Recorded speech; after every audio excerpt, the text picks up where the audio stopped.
And welcome to Weather and Ag in Focus on this finally Friday, April 11th, and temperatures outside not too shabby in the mid to upper 50s across the area. We're on our way up into the lower 60s today. So all in all, a pretty decent looking day in store for the area. Get out and enjoy it. It's going to last into part of the weekend. I'll have more on that in just a bit. I'm Chief Meteorologist Dean Wysocki, along with our Ag Director Bridgette Readel, and Bridgette's on the road again. Where are we at today? I am actually out at our field for Here We Grow. Yeah, that's exactly right. Addison just popped up a screen that says I'm just never found. And this time I'm out in northwestern Cass County. And if Addison, you want to roll that video, I took some video of our field of wheat, or what will be our field of wheat. Currently, it's dry on top. It's a little muddy underneath. That would explain all the mud on my jeans and my boots right now, trying to go out and take photos. But yeah, you can see what our field conditions sort of look like as we get started to plant Here We Grow. And we've got a couple of sponsors who will be a part of that project this year. We will have Progressive Ag and Vision, the car dealership out of Wahpeton, North Dakota. So looking forward to having those people new and part of what we do with Here We Grow. Again, as I mentioned, we're going to be raising wheat this year. And I had a great little video of our field. Oh, there it is. Our field conditions and our jar of wheat sitting there waiting. Our seed is ready. So once our farmer, the Uland farm, is ready to go, we'll be following along and sharing all of those videos with you here on our live streams for Facebook, YouTube, and Acres TV. And then as well, we'll be sharing those videos on our pages on Facebook and YouTube. And I just thought, and Bridgette, we're going to be giving away rain gauges to some of our listeners. And I just thought of a contest we could have. Now I don't know who's going to be responsible for the accuracy of this. How many? If you're watching us on our live stream, for a, you know where I'm going with this, for a free rain gauge. How many seeds are in that container that is in the picture there? Addison, if you could bring that up. How many seeds are in that container?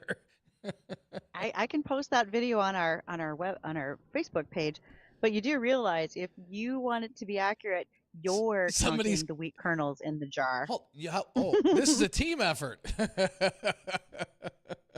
You're like, what? No. I'm not counting those. This isn't going to be like the bank where you pour your piggy bank in and it sorts all the coins for you. This doesn't quite work. That doesn't do it that way. Okay. Maybe we'll think of something else. That might take a few months just to sort it out. I guess so. But yeah, if somebody wants to really go guess how many kernels of wheat seed are in my 1-quart ball jar, you can certainly give that a whirl for us. I bet somebody probably knows that picture. With the volume of that jar and how many seeds, I bet somebody could come relatively close. Pretty close. 24. Yeah. 24 what? Keep adding. 25. We'll work on it. You know what? It's too bad the weather's going to be nice, Dean, because you're going to miss it and you're busy counting wheat kernels.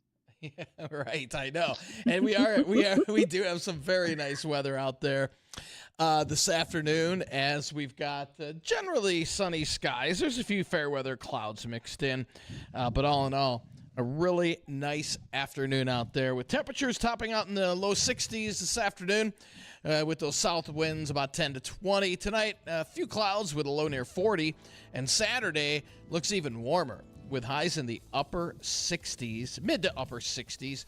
Now, we will have more cloud cover around for Saturday, but winds out of the southeast about 10 to 20. Now, we will see some rain coming into the area Sunday, some scattered showers, especially in the afternoon. The morning, just isolated, and then they'll become a little more widespread as we head into the afternoon, with highs in the mid to upper 50s early, and then falling temperatures by late in the day as cold air pushes into the area, and we might even mix in a few wet snowflakes Sunday night into Monday morning.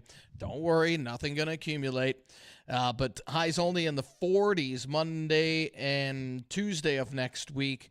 We'll briefly warm up Wednesday with a few showers, and then another push of cold air comes in as we head into Thursday and Friday, but it looks like Easter weekend does look mild with 60s returning to the area and a chance for some showers on Easter Sunday and onward. Now, Bridgette, here's the good news. So we're going into the stormy part of the LRC cycle here.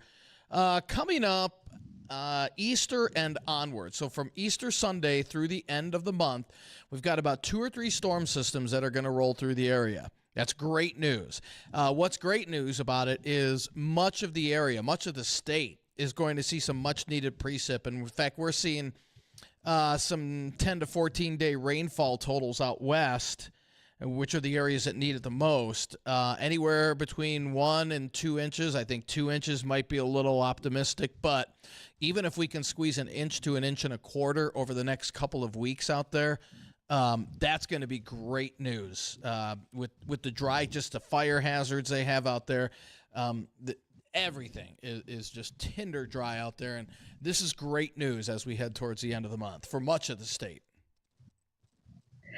Speaking of that, okay, first of all, I have just successfully uploaded our jar of wheat kernels. So, Dean, I said, you want to know, you'll be counting these. But people can see that just momentarily.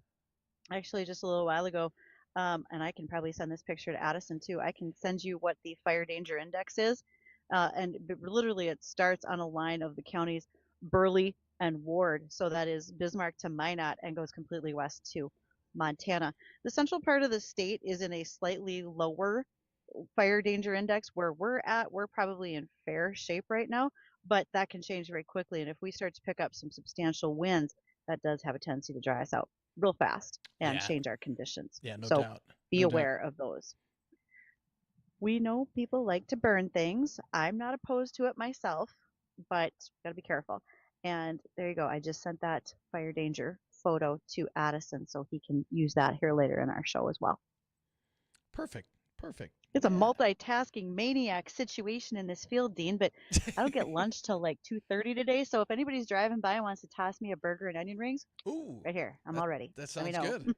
That sounds good. It wouldn't be a bad thing. Right? I would not complain if you were willing to drive by and do that for me. Thanks. Well, if anybody's driving by there that has a burger in the car. Has an extra burger? Yeah, right? Good luck. This would be a lot easier if we were truly planting, because then somebody might be going by with a lunch bucket. Right. I always thought, though, personally speaking, I would love to someday in my second retired position would be to have like a chuck wagon. Oh, there we go. Froze for a sec. I want a chuck wagon where I can park at long elevator lines and just be hustling hot meals out the window. You're in line to dump corn. You got to sit here for an hour.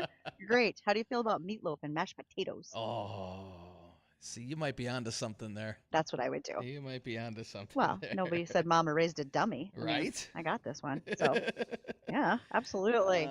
So who's our special guest today? Well, before we even get to guests, Minnesota has their century farms that are going to be recognized this year at the Minnesota State Fair. That means you need to be in family ownership for at least 100 years. You need 50 acres or more, and you will receive commemorative signage and a certificate from Minnesota State Fair, Minnesota Farm Bureau, and the Governor of Minnesota. This began in 1976. There's about 11,000 farms on here. Some of the years of incorporation, or I guess homesteading, for a number of these farms include 1894. 1897 was the JDD and K farm of Holly. Also the Grefsrud farm in Holly from 1923. Over in Bagley, Minnesota, the Tatera and Scala farm, 1925. Shevlin, Minnesota, the Lone Pine farm started in 1912. Up north to Kennedy, Minnesota, Ron Fossil farm, 1925. In Warren, Minnesota, the DJ Nelson farm started in 1881. And at Ada, the Klask farm, 1925. So congratulations to those who have achieved their century farm status. I'm very happy to say that my family farm is now 112 years old. And I think that longevity, as well as the just feeling of pride for people being able to have farms in their family for that length of time, is immense. And way to celebrate that over there in the state of Minnesota. guest today, well, we're going to be joined by someone who's probably busier than anybody else right now getting ready for spring, and that's Matt Faul. He's with Red E, their company right there in the Fargo Moorhead area. They get your planters and your drills ready to go to the field, and he's even out in Montana doing some work this week. So we're going to visit with Matt after the markets. We'll hear those from the American Ag Network.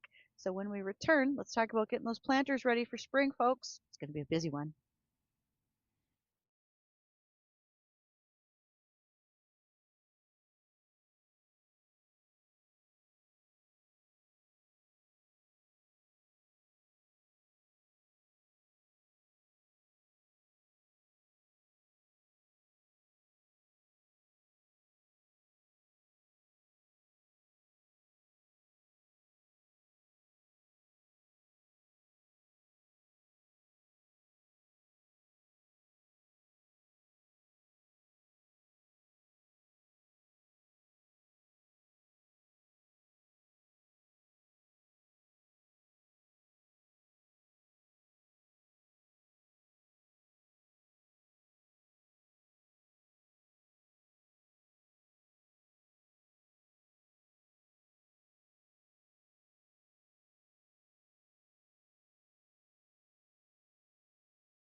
Welcome back to Weather and Ag in Focus. Hey, as you're getting ready to go out to the field, maybe you've been busy with spring calving, etc., do not forget about making sure that everything is going smoothly in your technology on the farm.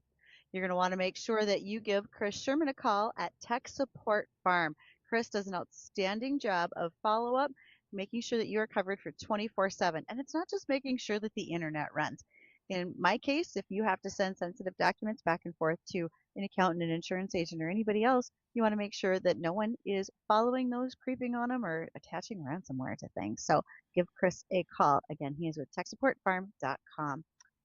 Dean, you said you had a listener who thinks he's already in on what's happening in the jar. Yeah, so Jay sent me a message and said, with high confidence, 37,450. And I said, where do you get the high confidence from? Well, that's what I said. He said he used Google AI. He said there's roughly 2 cups. Is that correct? About 2 cups in that jar? Would you say that's... It's a quart jar. It's a quart jar? So, all right, it's a Jay. quart jar. So actually... How many cups are in a quart? Yeah, he needs to... 1, 2... So you have 2 cups in a pint, and you have 2 pints in a quart. So 4. So yeah. Am I so doing now we're math doing math. 4? Yeah, 4 cups. So it should be double that. So I have a guess as well. Matthew quickly sent me an email. He believes that, and I don't know if this was AI involved or not, 27,934 wheat seeds in that jar. So we're going to have to check. Dean, you're going to be very busy counting this. Let me know how it turns out. Hold on. That's a pint jar, right? Okay. You said quart jar. It's a quart jar. It's a quart jar. It's a quart. Okay. I'll figure this out before the show's done. So Jay said 37,000. Okay, go ahead. Right? And yep. And Matt said how many? 27? Matt said 27,934. Okay. And if anybody's is laughing at that we're doing math wrong, if only you knew how many things we're trying to go on here at once between getting a guest connected, sending pictures to Addison. We got stories, we got weather. Hi, it's going great. It's going great. So speaking of that, okay, are you doing the math on this? Because I'm going to ask Addison, I hope he's got a free hand in there, that he can put up that fire index chart that I managed to find online, and I'm going to ask him if he can show that. So if you're watching online, again, you can be catching us on Facebook, on YouTube, as well as Acres TV. That fire danger index shows us a pretty red line through the western third of North Dakota. So on a line from Minot to Bismarck all the way west to the border of Montana, we are hitting some pretty heavy fire indexes. If we get wind out there and a spark, especially as people are in the field right now, things could take off. Central part of the state looks to be in a moderate fire danger. Then as we move eastward, it gets a little bit better. So important to note that you're paying attention when you are heading out to what's happening in the area. Also, thank you to Liz at Farm Bureau. She said for the Farm Bureau recognition, they are recognizing not only 100-year, but also 150-year farms. That's awesome. I did not have the 150 number in this particular story. They were just talking about the 77 Minnesota farms that were qualifying, but thank you for that. 150 years. That's quite a longevity. Wow. No in doubt. your family tree, you might say. Congratulations to them. All right. As we are preparing, again, we're waiting for our guest to join us today. One of the things that I was going to mention is a program called Farm Athletes. This originally launched as an initiative to connect college athletes with farm backgrounds to the NIL, the name, image, and likeness opportunity. But it has now transformed itself into a nonprofit that's dedicated to scholarships for those farm kid athletes. Initially, it was sponsored by Tractor Tuesday, an online auction platform for farm equipment, and it's now really shifted its focus for financial support for student athletes who get overlooked in traditional aid systems. Why does that happen? Farms, much like small businesses, often show many assets. Farms may have land, equipment, etc., grain and storage. But what they don't have is a tremendous amount of cash flow all the time. So when it's time to send sons and daughters off to college, that cash flow might not be in existence for college tuition. And if you're only on partial athletic scholarships, etc., it's not working out easily for you. And so that's where this Farm Athletes is now stepping in. They're asking for donors and corporate sponsors to help join the cause and want to make sure that they can continue to connect those farm-based athletes with more opportunity. Now, they already have about 20 NCAA athletes that were signed to deals as brand ambassadors, bringing along their very unique stories from farm and ranch life. And so there is much more of a need. If you are interested in being a part of this opportunity, again, whether individuals, corporate sponsors, businesses, and so much more, you can be a part of it at farmathletes.com. Or if you're looking for direct contact information for the person who's putting it together, you can always drop me an email, ag@flagfamily.com. You can reach Dean Weather at flagfamily.com. And if you just want to call up and chat because now you're curious how many wheat kernels are in a jar, you can do that on the JLA phone line, 701 293 9000. Now, all I can see on our live stream is Dean furiously moving back and forth. I don't know if you've got a calculator or an abacus in there or what it is you're doing, but how's your math coming along? My, are you talking? Apparently not well, Dean. I'll just say Ash? so. We'll just leave it at that. Okay. All right. Well, we'll be working on that. Okay. So we think that we might have our guest with us. So if I can, I'd like to introduce Matt Faul. He's with Red E, and I know he's out in Montana. So we're going to see kind of what our phone situation might be for Matt. Matt, how are you today? Good. Can you hear me? Yes, we can. Good. All right. Where in Montana are you? Well, actually, I haven't made it to Montana yet. We're on our way and had to stop in Cole Harbor, North Dakota. And you know what? It's windy out there, just like you were saying. And I got distracted. This job has not gone well. If you know anything about Red E, we help farmers get ready for their spring seeding or whenever they're going to do their seeding or applicating. And boy, this is a horse drill behind me, if you can see the video. And it is not going well for us. We've been here like 5 times, and the hose is the wrong size, even though we got it from the dealer. And so let's just say I'm up to my eyeballs in challenges here. And I just jumped in the farmer's tractor just so I could have this call without all the wind. Well, thanks for that. We appreciate it. And thanks for staying in the tractor so the wind doesn't blow us all out for a little while. Okay, Matt, take a deep breath, get ready. We're going to touch on the news. When we return in just a couple of moments, let's talk about what you're doing and why getting this planter ready for a farmer, or this drill for a farmer for spring. What is ready and what are you guys all doing? Well, we'll find out in just a moment.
So glad that you're all joining us today. Spring is in the air. And I know I say that every day, but it's April. I'm feeling pretty giddy about it. And our guest today is in the field just like I am. We are joined today by Matthew Faul. He's with Red E out of West Fargo, North Dakota. So, all right, Matthew, you are literally in a tractor in Cole Harbor, North Dakota, working on that air seeder.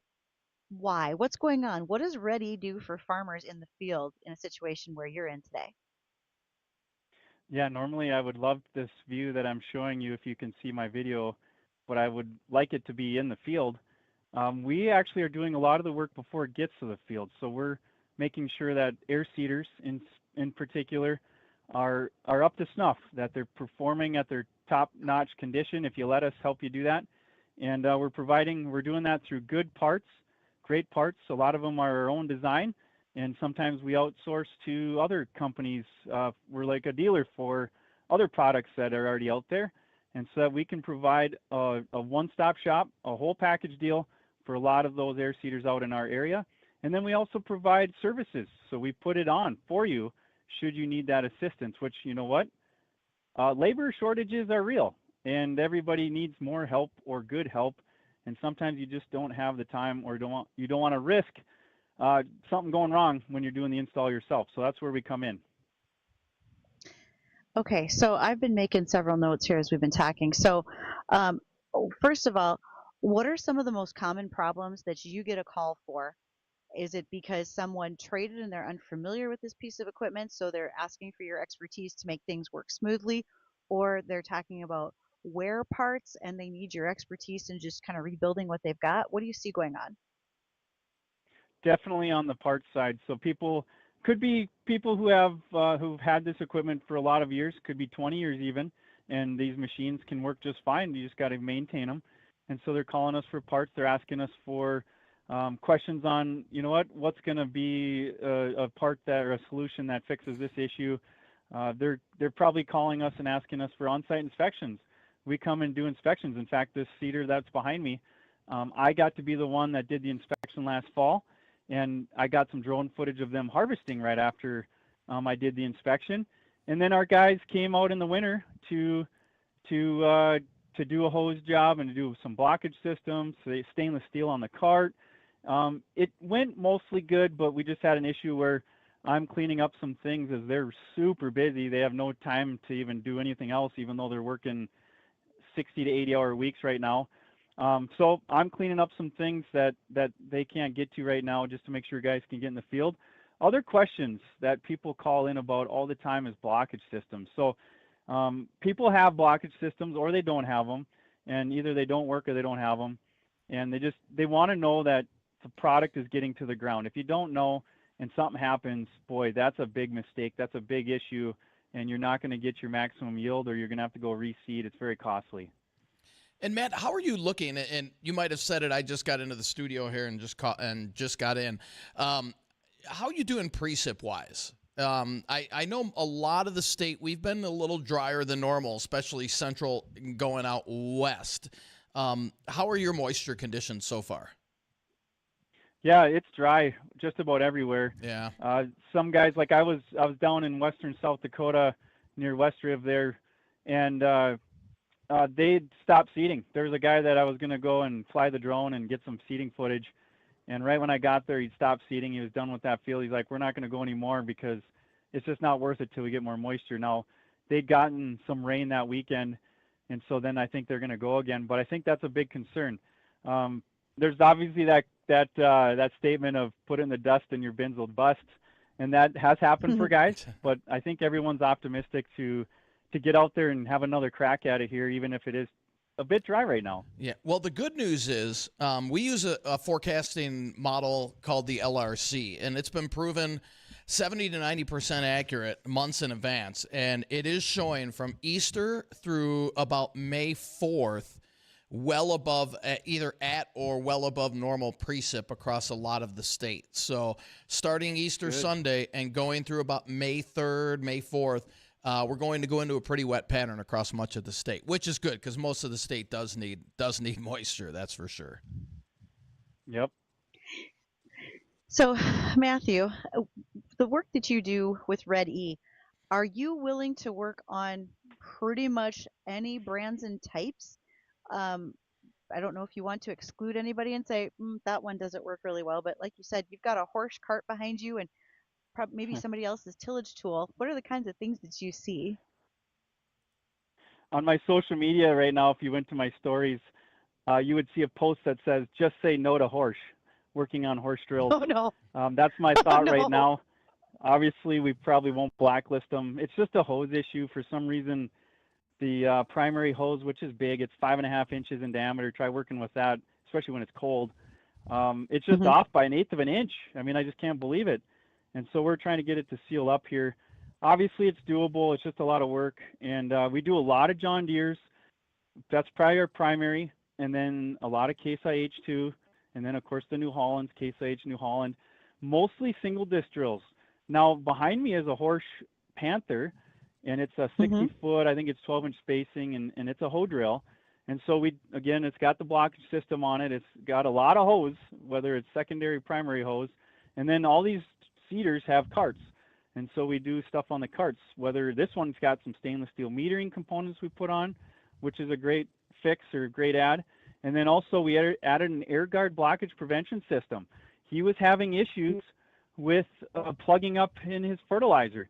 So in a humid morning or a certain day or a certain time of the day, the humidity is high and it would get sucked up into the fan and into the airstream, and it would mix with that fertilizer and just cake everything up. And he'd plug, and his blockage sensors, which are really good, were getting coded, so then it wouldn't tell him the reading properly, and he's plugging lines. So this is going to be his first time with one of these systems. We've done a lot of them, and it solves that problem if guys have that issue.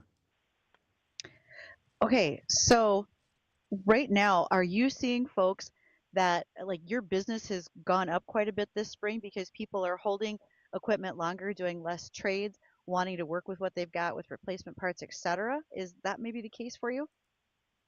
Yeah, good point. You know what? It's been down even for us. I think we've got a solid business case when times are good, but also when times are tough.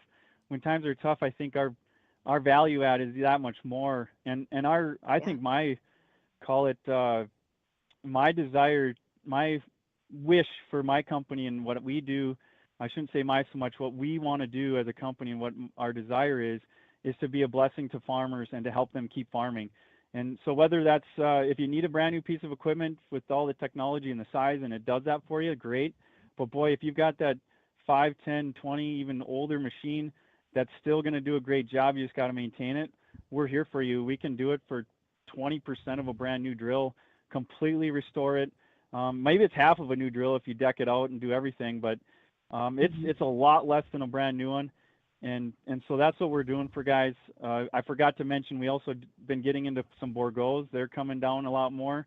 And so Yep. mostly it's just really what's ever in the region. And we go all the way out to western Montana with our service crews. We go down, we're into Kansas, Oklahoma, even into Texas sometimes now. We're pushing that way more. But we sell parts everywhere. We sell parts to Australia. We got a dealer over there. I've been to South Africa. We like to travel a little bit too whenever we get invited. And boy, it's been fun. Jesse's been to Israel, like probably the only 3 John Deere air seeders in the country.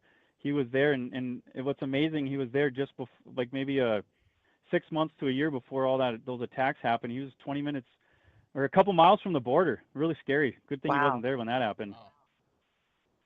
So when you talk about parts, Matthew, you said making your own parts. Are you 3D printing?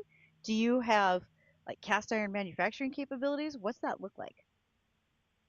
Yeah, we're engineers at heart, so that's my degree, mechanical engineer from good old NDSU, for all of you fans out there. And you know what? We've sponsored the Bison, the Ready Red Zone. If you saw that, that was fun this year. I have, And yes. you know what? Yeah, we're a Bison fans. I know we get a little grief from our Montana customers and South Dakota and others, but it's good fun.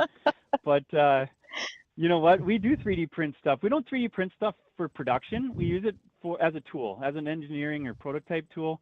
We'll design something, and then it's a way to verify. You can fit it up. We can do some light testing with 3D printing, but then what we do is we move on to vendors in our region. We really try to stay local. That's our #1 goal, and it's always best to work local.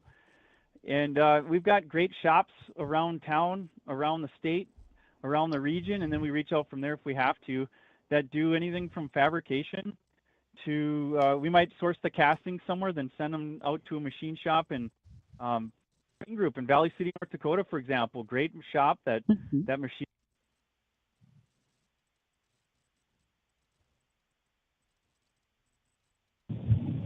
Oops. I think, did we lose him? For a moment there, we've lost Matt's audio. Hopefully he can bring that back. Sometimes when you're talking and you get a phone call, because it's happened to me too, it will totally interrupt us.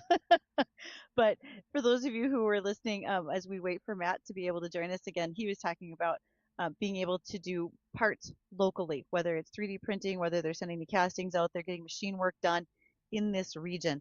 And that's one of the things about Ready. They are a local company. And when he mentioned service crews in such a broad area, one of the things that I'll want to make sure to ask him is, where are all those where are all those crews stationed? So, hey, Matthew. Oh, there you are. You're back. That's awesome. Thanks. Yeah.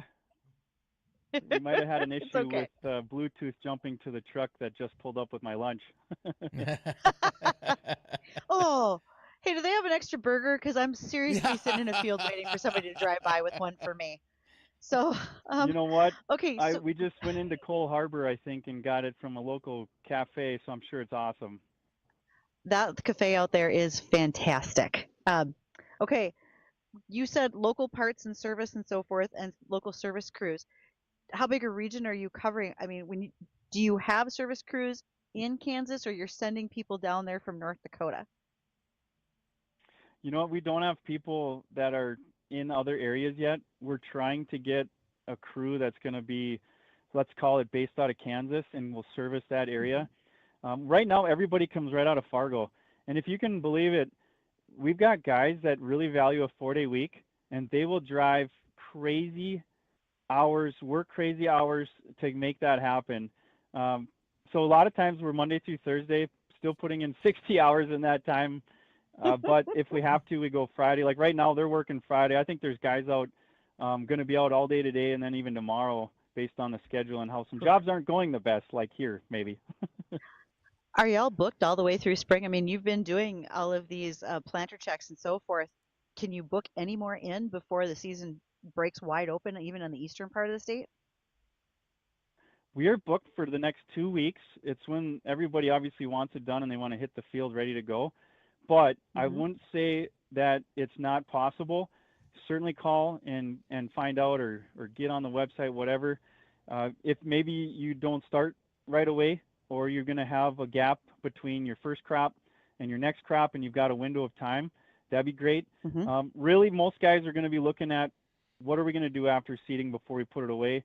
That's the proactive approach. That's the best way to do it. I've heard so many times guys really just valuing and appreciating when they hook on the next time they need to go, whether it's in the fall for fall seeding or in the spring, it just is ready to go. And they don't have to fight things and find out, uh-oh, my tubes fell off over the winter because of the corrosion and it popped the clamps, you know? Uh-oh. Yeah, that'd be bad. Okay. So last two things I have to bring up. One is going to be Matthew and I share the heart-wrenching feeling that Max Hardware no longer has the bargain barn. We bonded over that at Commodity Classic this year. So if anybody's listening from Max and you can bring back the bargain barn, many of us would like to see that return. And then, Matthew, where can people find Red E so they can talk to you about parts availability and getting what they need to get to the field? Yeah, you know what? Like this customer said, when I pulled up in the fall, he goes, man, you guys are everywhere. He saw me on the billboards. He's been on my website. His neighbors were talking about us. He sees me on YouTube. We're in the Bison Ready Red Zone. And you know what? It's just so fun. I'm having a great time, and we're doing a great job out there. I think that gets a lot of the word out too. But you can find us really quick by just jumping on our website. Search Ready, R-E-D space E, Ag. We're right there in Fargo. Ready-ag.com is our website. And then we're huge on social media. We've done a great job on YouTube. We've enjoyed that. 450 videos going on, really good there. And you know what? If you know anything about some social media and farm tubers, You're going to want to tune in because I was just at Sunny Farms. That video is posting today, actually. Sunny Farms down in South Dakota, Cole Sunny. And then we're going to be going to Fast Ag here in Glasgow, checking out his new stuff. He's got a new Borgo drill. He's going to be demoing another drill too, so stay tuned for that. And then we're going to go to Welker Farms. Welker Farms has a big bud they're building in their shop. They got to have it done for Farm Progress Show, but we're going to catch them seeding, and if they let me, I'm going to drive their other big buds, driving in their seeder and air cart that we rebuilt. And then we'll be going snowmobiling from there. We got the snowmobiles on the truck. I don't know if you can tell. I'm kind of a sled nut. And so we're going to hit up the mountains a couple hours west, go to Alberta. We got a couple customers in Alberta we're going to check in with. And then we're going to motor on back. We're going to try to be back by Easter. We got to be back for a family reunion in Harvey, North Dakota for Easter. Oh, this is going to be a great schedule, and I'm a little jealous about the big bud. I saw videos that Welkers are planting peas right now. So enjoy it. Let us know how the crop looks out there. Yeah, definitely check out our YouTube. It's really fun. I can waste a lot of your life. That's what I say. I got a lot of videos out there, and if you let me, hopefully I'm entertaining enough to do that. So thanks, guys. Thanks so much for everyone out there who's just been cheering us on and supporting us and just supporting farmers. That's what we always say. Support your farmers. Support the agriculture industry. It's really the lifeblood and national security of our country. So it's really good. It really is. And don't forget, Matthew also has a podcast. So go check that out as well. Find him online. Don't go anywhere, though. We want to touch on the weather when we return and probably slide in a couple more ag headlines. We'll be right back.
And welcome back to Weather and Ag in Focus on this Friday afternoon. And temperatures outside in the mid to upper 50s.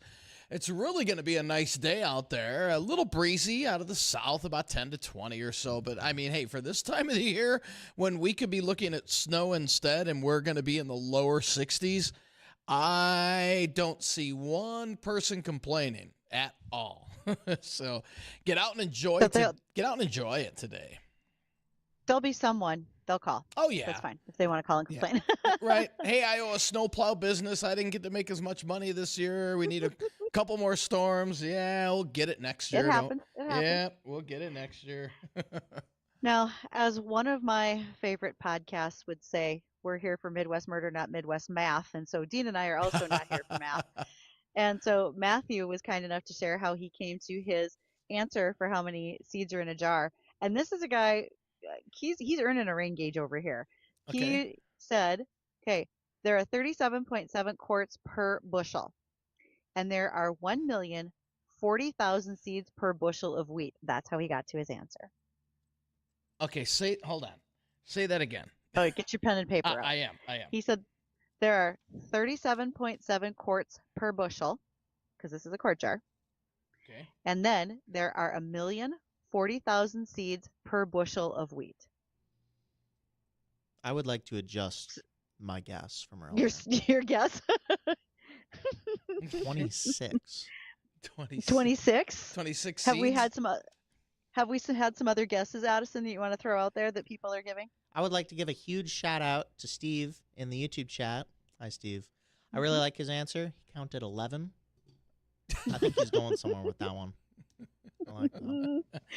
I appreciate him being a part of it. Well, Thank you. And Jay said, let me pull this up real quick. So Jay's explanation was roughly 30 to 40,000 seeds in 2 cups. So there's 4 cups in that jar. So we're looking at 60 to 80,000.